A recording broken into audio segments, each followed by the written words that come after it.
It is August 5th, 2024. There are also reports of weapon shipments or some sort of military-related shipments going from Russia to Iran. So what do we know about those reports? Joining me now to discuss is international relations and security analyst Mark Essleboda, as the world, of course, waits to see how Iran will respond to the assassination of Palestinian diplomat and Hamas political chief Ismail Haniyeh in Tehran last week. What do you see as the significance of not just Shoigu's trip, but also the timing of it? Okay, he is now the head of, or the chair of the Russian National Security Council, which is probably the most important political body in the country. In response to that, it is widely reported in the Western mainstream media that Iran and its allies in the axis of resistance, Hezbollah, Kataib Hezbollah, ارسال, the Houthis in Yemen, and a host of smaller groups, are preparing to launch retaliatory strikes in response at Israel and conceivably against U.S. military bases and assets in the region as well, because Iran regards the U.S. as complicit in the assassination. It was a huge security blow and humiliation to the Iranian government and to the new Iranian president to have a senior foreign guest killed in their house. Showigу will be meeting with the head of his Iranian equivalent, the secretary of the Supreme Security Council of Iran. He will also be meeting personally with the new president, Iranian President Pezeshkian himself. And this coincides, one, of course, the timing, as Iran is supposedly moving military assets into place all over the country in what we are told in the Western mainstream media.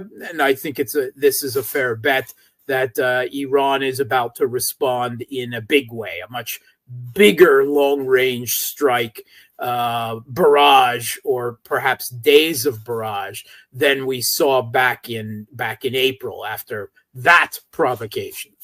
There are reports that there have been a near continuous stream of flights of Russian heavy military transport planes, Ilyushin 76s, to and back and forth to and from Tehran and Russia.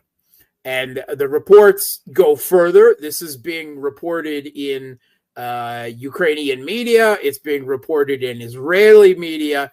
It is being reported widely on Russian war correspondent Telegram channels.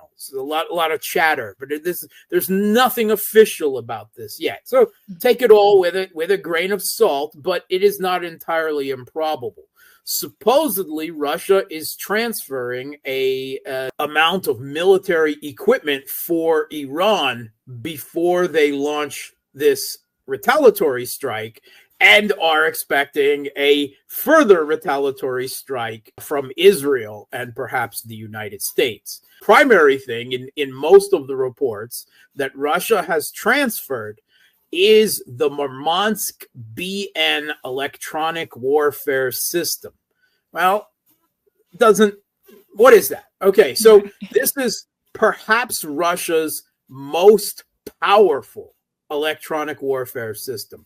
It's not much to look at. A system is about 10 trucks, and about 7 of them carry very, very large antenna masts that rise up off the truck high into the sky. And then there's a control and an energy truck as well.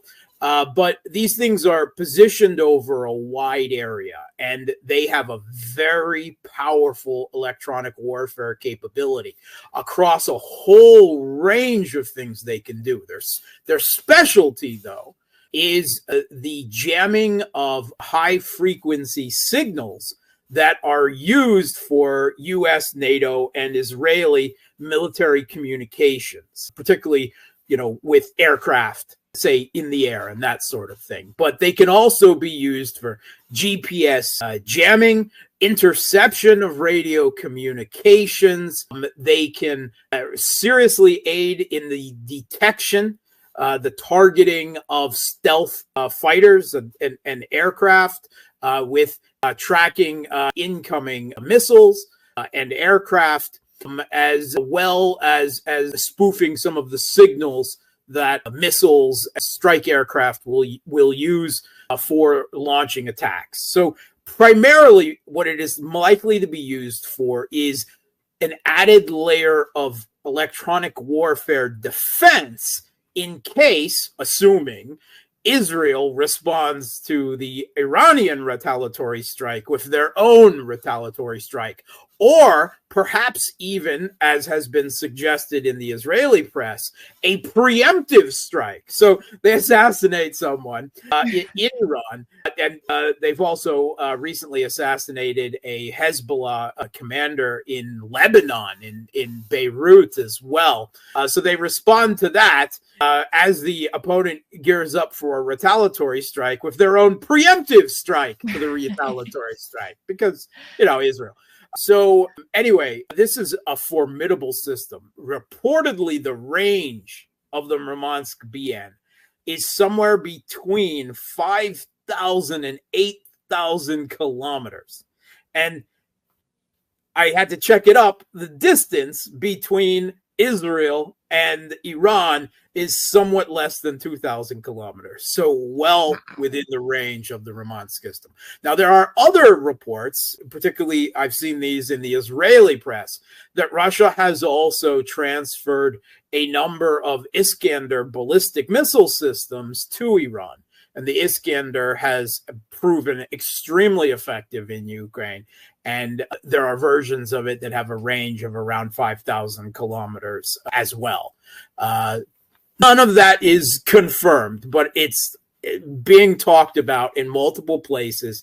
And it is all conceivable because Russia and Iran have a strategic partnership that has grown in strength, as is Iran has provided support to Russia's intervention in the Ukrainian civil conflicts since 2022. Drone designs, there are talks about ballistic missiles as well. Not so sure about that, but definitely with some drone designs, which Russia then spun off and made their own equivalent of the long-range Shahed strike drones. The Russian evolved iteration of that right now is the Garan 2 Black.